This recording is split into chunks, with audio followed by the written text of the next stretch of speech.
Bonjour mes petites mains.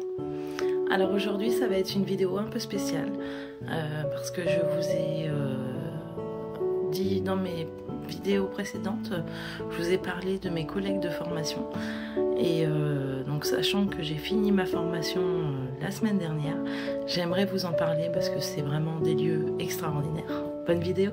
Alors moi j'ai fait mes formations dans un ARPS ou ESRP. Donc c'est des CRP exactement, donc c'est des centres de rééducation professionnelle. Il faut être reconnu travailleur handicapé pour pouvoir accéder à ces formations. Elles durent plus longtemps que la moyenne dans le droit commun et c'est pour nous permettre d'être vraiment à fond dans notre formation, de pouvoir bien intégrer et bien ingérer tout ce qu'on nous dit en fait. Et donc à côté de ça, donc il y a vraiment le côté formation et il y a tout ce qui est médical. Donc on a un service médical où du coup il y a le kiné, il y a des infirmières, il y a un médecin, psychologue, psychiatre, assistante sociale. Voilà, enfin on a vraiment plein de corps de métier et en plus de ça ils nous font venir certains autres corps de métier comme des masseurs, des ostéopathes, donc c'est vraiment un endroit exceptionnel. Et bien évidemment je vais vous parler du cadre parce que le cadre est juste exceptionnel. Moi j'ai fait 2 CRP et dans les 2 CRP c'était des châteaux. C'est magnifique. Vraiment c'est vraiment exceptionnel. On est dans un super cadre. Là, le SRP où j'étais, où je viens de finir ma formation, on avait c'est en plein champ. Enfin, c'est vraiment au milieu de nulle part. Donc, ça peut le faire ou pas, suivant ce que vous aimez.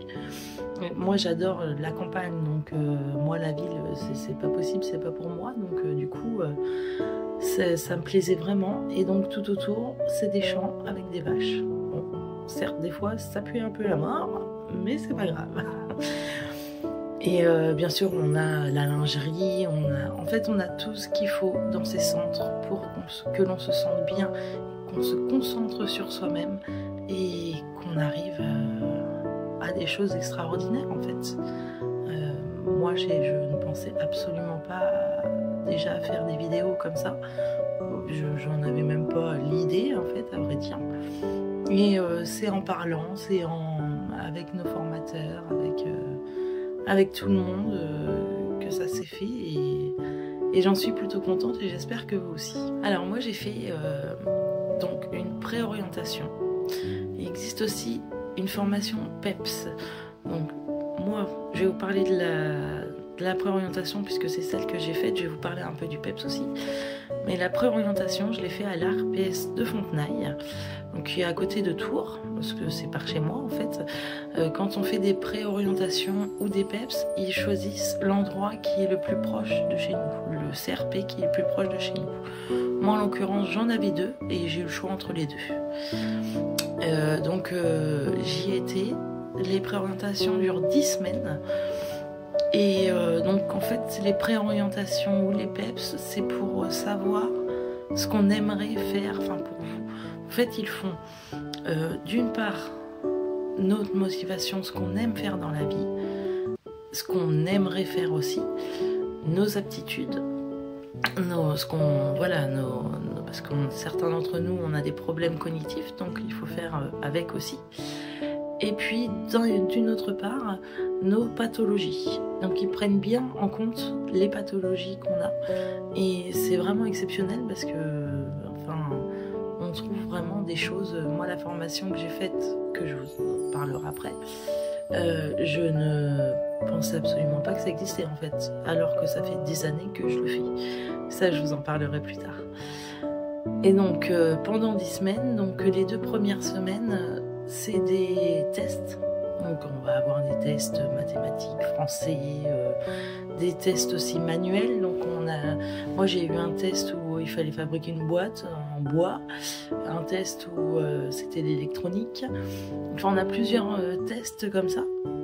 Et après en fonction du résultat, là ils nous dirigent un peu et on est vraiment avec les formateurs et il nous aide vraiment dans nos recherches en fait.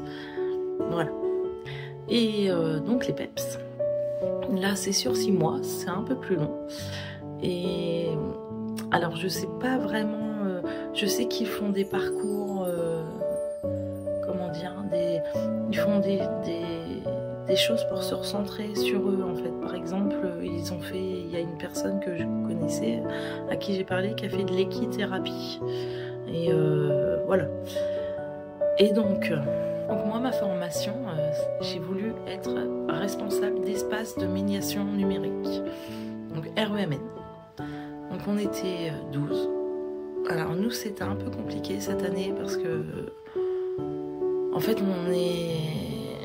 à la base, on avait 2 formateurs, donc Vincent et Rodolphe. Et puis Rodolphe est parti. Ils n'ont pas voulu renouveler son contrat, malheureusement pour nous. Et Vincent a été là encore un peu, mais il est resté quelques mois et après il est parti, il a démissionné pour un autre emploi. Donc on s'est retrouvés pendant un temps sans formateur. Notre formateur Rodolphe est revenu et après ils ont embauché un autre vraiment à la fin de notre parcours, qui était Malik du coup. Qu'est-ce que je peux dire là-dessus? Donc vraiment des formateurs, Vincent et Rodolphe. Ce qui était incroyable, c'est que donc, du coup Rodolphe était un ancien stagiaire et donc il connaissait parfaitement notre formation forcément. Et donc lui il était plus concentré sur tout ce qui est manuel un peu, donc impression 3D, robotique, microcontrôleur. Et Vincent il était plus de l'ordre de l'administratif, donc tout ce qui est RGPD, Word, Excel, voilà. Donc ils se complétaient vraiment bien, ils se connaissaient bien aussi, donc c'était vraiment incroyable. Et donc on se tutoyait, enfin vraiment c'est vraiment des moments extraordinaires qu'on a passés, parce qu'il faut savoir que dans cet endroit-là, moi ma formation elle a duré 14 mois. J'étais à 2h30 de route de chez moi. Donc on a des hébergements mis à notre disposition. Et donc il y a des gens qui viennent de très très loin, puisque ma formation, c'est la seule qui existe dans tous les CRP de France. Donc dans tous les CRP de France, c'est le seul endroit où il y avait cette formation-là. Donc du coup, alors moi j'ai eu la chance que ce soit qu'à 2h30 de route de chez moi et que du coup j'ai pu rentrer tous les 15 jours, mais certaines personnes ne pouvaient pas rentrer puisque soit elles n'avaient pas de voiture, soit elles habitaient trop loin, quoi. J'ai une collègue qui habitait à Nice, un autre qui habitait en Ardèche, donc eux ils pouvaient pas rentrer tous les week-ends, donc ils restaient là. Donc heureusement pour eux on a eu 2 mois et demi de stage et des vacances. On a un mois au mois d'août, enfin entre juillet et août, et une semaine ou 15 jours, je sais plus, au mois de décembre. Donc du coup ils ont pu rentrer chez eux, heureusement. Mais sinon ils restent toute l'année là-bas. Durant la formation, on nous propose différentes autres formations. Donc, moi par exemple j'ai fait l'EPSSM, qui est premier secours en santé mentale. Et puis on a fait le PSC1 aussi. PSC1 qui est le premier secours normal des pompiers, enfin voilà. Et puis là je vais faire une formation de paire et danse. La paire et danse, Kazako. Du coup la paire et danse c'est en fait ça, on s'entraide entre pairs. Donc, par exemple, moi qui a une pathologie où je ne peux pas me servir de ma main droite, où j'ai des difficultés forcément au quotidien, donc du coup je vais pouvoir aider d'autres personnes qui ont un handicap similaire, que ce soit sur le côté physique, psychologique, enfin de l'acceptation du handicap, tout, voilà, leur aider à trouver, à leur montrer les aménagements par exemple de ma voiture, à les aider au quotidien sur plein de choses. Donc c'est vraiment, voilà, on discute beaucoup pendant ces entretiens. Les personnes me disent ce qu'elles veulent, Et c'est vraiment des moments incroyables parce que généralement les personnes se livrent quand c'est de pair à pair comme ça. On a besoin de parler avec des gens qui ont la même pathologie que nous en fait.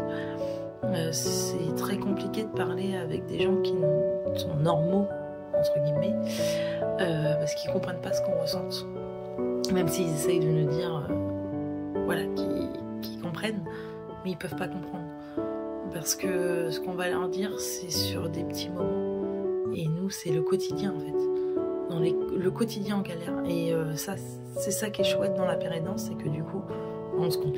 Alors il y a aussi dans ces centres de formation des animations pour nous le soir, pour ceux qui restent, et pour le midi. Donc par exemple là l'animation elle était ouverte à partir de 12h30 pour le café qui était gratuit, le premier café du midi.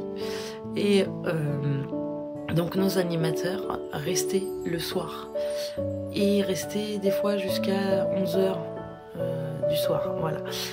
Et on les avait aussi le week-end et ils nous proposaient des choses mais extraordinaires. On a fait des laser games, des bowling, on a été à Clermont-Ferrand qui était la plus grande ville à 1 heure de route de notre CRP. Ils nous proposaient d'aller voir du théâtre, enfin vraiment ils nous proposent énormément de choses pour oublier notre solitude des fois pour certaines personnes et puis oublier qu'on est loin de notre famille. Et c'est vraiment des gens exceptionnels. Enfin, moi je sais, là je parle vraiment de ceux que j'ai eus au CRP, là où j'ai passé ma formation. Il y en a eu 2 principalement, enfin 3 même. Yonaël qui était la responsable d'animation, une personne exceptionnelle, incroyable, extrêmement drôle. J'ai passé des moments mais incroyables avec elle. Et elle est vraiment là pour, même pas pour nous faire oublier en fait, pour nous faire rire. Et donc elle nous a proposé des soirées d'ensemble, des soirées loto, des soirées où on fait pas grand chose, où on rigole en fait. Donc ça c'est Yonaël, et il y avait Sandy aussi, Sandy incroyable. Elle a pris le relais après Yo, elle a pris le relais. Alors non, elle n'était pas responsable, mais malheureusement. Mais par contre, niveau comment elle est en fait, c'est vraiment aussi une personne qui est extraordinaire, qui est à mourir de rire, avec qui on a énormément ri aussi.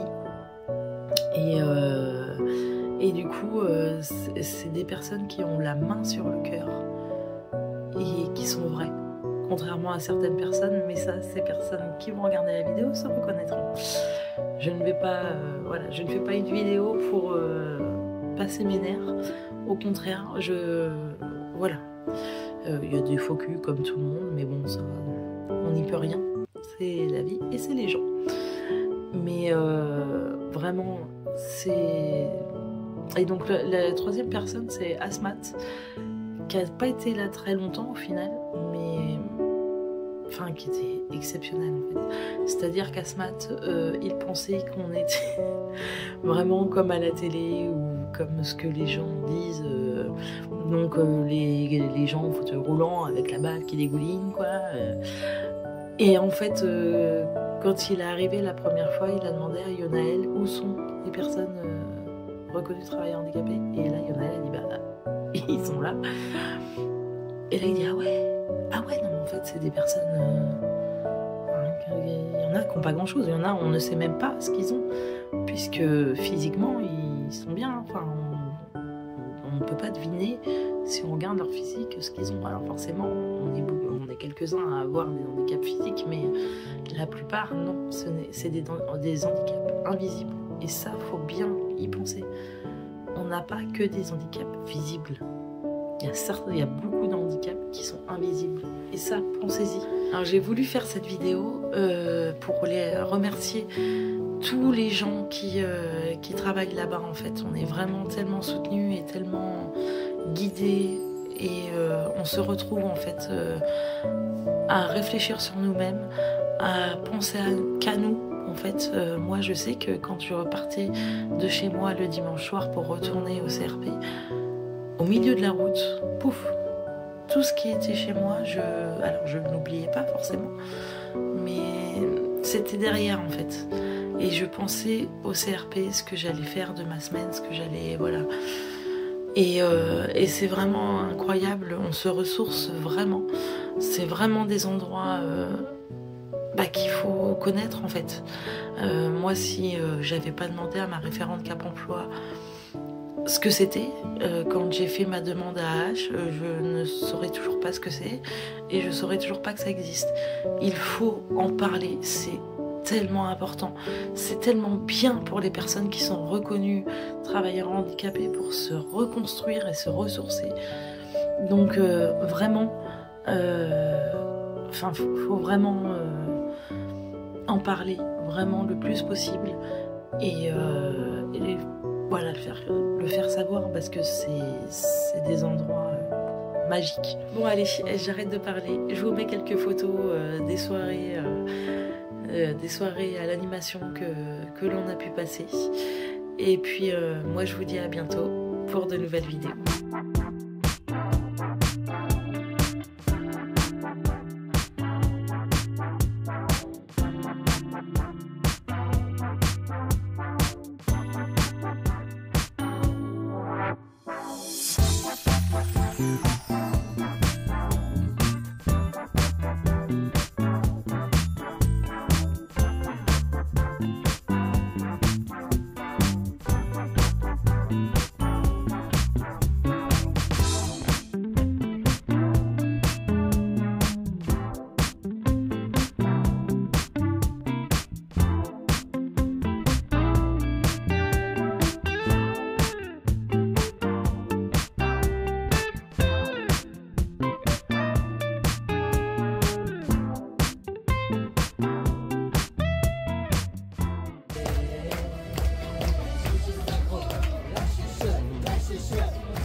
Africa.